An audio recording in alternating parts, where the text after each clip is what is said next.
Cookie Monster is the worst. And thank you, Jeff, and your great team. This is a fantastic event, and I'm really happy to be here. People here might remember back in January having seen a tweet with a lot like this. And what I'm here to discuss with you today is just how we are going to adapt ourselves to a very, very fast-moving news culture. We used to talk about a 24-hour news cycle. Then, when things got faster and TV news was on all the time, it was more of an hourly news cycle. But it's now getting to something like this 14,400 second news cycle, just instant stuff coming at us all the time. And just quickly, let's recall how we got here. The media changes over the time are pretty astounding. Cave drawings kind of a 0.1 media event. Forgive me, I lived in Silicon Valley a long time and put version numbers on everything.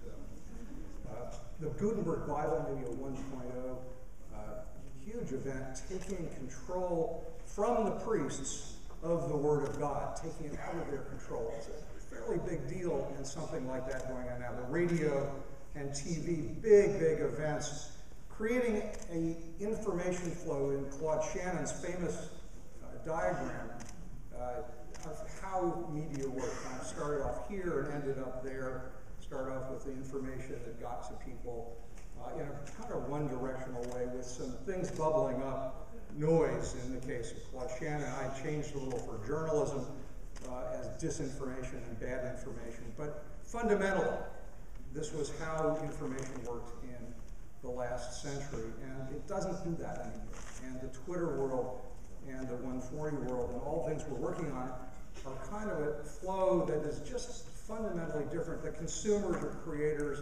the creators become collaborators, and I'm pretty excited by it because the flow has changed, and we can do so much more with it. The huge opportunities in all this because there's a new abundance in the media ecosystem. I'm not one of the pessimists who's complaining about the demise of journalism. I think that's just basic bullshit. I think journalism is being reborn in lots of new ways and in lots of new places, and we're going to be much better off in the long run than we were in the monoculture of journalism that we had in the past. There are some issues, though, and that's what I'm here to visit with you about, that we should think about. There's so much of it, and so much of it is garbage, and so much of it is false, like photoshopped images of this sort that became part of our culture.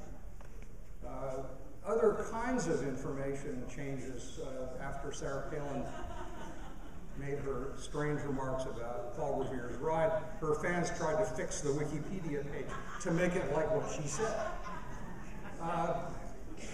This is kind of fun, but it's a problem too. And of course, most recently in the last week, we have the case of the blogger in Syria who wasn't what he, she, whatever said. A major problem that we have to think our way through. Part of this is the challenge of news velocity. And I'm a big, huge user of Twitter. I love Twitter and I love all the things we do. But we have to face the fact that the speed of the way the news comes at us and the way we send out what we know is causing issues that we have to work on. So the things that are good about this are also creating issues that we're still working on. The BBC has some pretty good rules about how to deal with social media. But the BBC got fooled by the gay girl in Damascus. They too were fooled. So what are we going to do about some of this? And especially what will we, the readers, the audience, never mind the journalists, do to figure out where we are? So I'm going to suggest that we need to think about news, even as we use this rapid fire process, that we start thinking about a slow news process.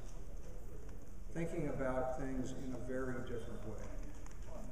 And it boils down to, in a pretty key way, just taking a breath, not automatically reacting or assuming anything on first glance. There are lots of techniques and principles that we should think about in using and understanding and consuming, and the word using is more important than any other in this capacity. We can't be passive consumers of news anymore. We've got to be active users of the media that we do. And the first rule, the first principle is just be skeptical. Start out that way of absolutely everything. Start being skeptical. But that doesn't mean to be equally skeptical of everything. And this is a mistake that we sometimes make. Certainly our kids are equally skeptical of everything except what their friends say. And maybe they should be a little more skeptical of some of what their friends say. But the skepticism has to be ingrained in us. Judgment has to be ingrained too. And I have in my mind somewhere a kind of a credibility scale, a BS meter. That I want you to notice that it doesn't start at 0. Some random commenter on an anonymous blog would have to work really hard just to have no credibility. Start below 0 and we may get this thing closer to being right.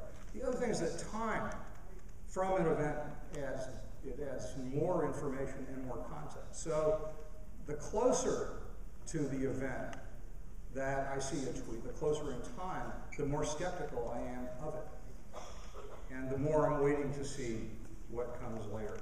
And I put a lot of the things that I see online into this category. It's interesting if true. I think that's a rule of thumb that would be good for all of us to adopt. I'm going to just tell you why I put this up, because my new book is about a lot of this, and that's the end of my shameless self-promotion, and that's how people can reach me. And once again, I want to thank Jeff and the team for having me. This is a fabulous event, and thank all of you.